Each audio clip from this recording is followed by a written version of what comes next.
Sige, samahan nyo nga akong magbanat ng buto. Magtatrabaho na naman tayo, of course. Naman dito, no? Walang pahinga-pahinga. Puro trabaho na lang ng trabaho. Dahil nga sa school yung mga bata. So, usong-uso dito kapag nag-aaral yung mga anak mo at meron ka mga bakanting oras. Part-time yung mga nanay at naghahanap buhay para naman makatulong sa mga bayarin sa bahay. So, ito na. Andito nga pala tayo sa house 1. 2 bahay lang naman yung lilinisan ko ngayon. So, kayang-kaya naman, no, na hindi magtrabaho. Nasa bahay ka lang. Nag-work naman si Mister at nagpo-provide. Kaya lang kasi, meron tayo mga personal needs at kailangan nating bilhin. Nakakaya naman kung hingi tayo ng hingi.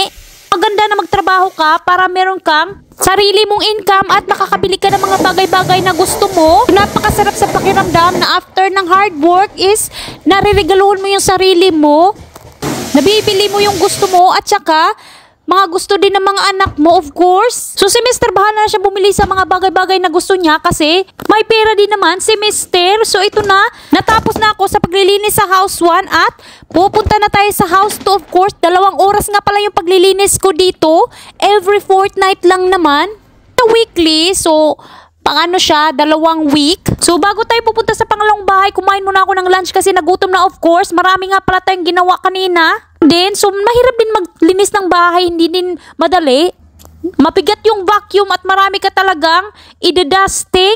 So, may mga bahay naman na nilinisan ko na hindi masyadong madumi. Madali lang linisan. So, usually talaga kapag 2 hours na clean, yung mga pinanilinisan talaga nila is yung bathroom at saka yung kitchen. Ayan naman talaga yung prioritize, di ba? Yung kusina at saka yung bathroom mo, yung CR. Mga iba't ibang bagay, pwede mo naman gawin yan at linisan. So, ito na, malapit na tayong matapos at 4 na oras na pagtatrabaho. So, guys, thank you for watching this video. I hope nag-enjoy kayo at sa susunod naman na vlog.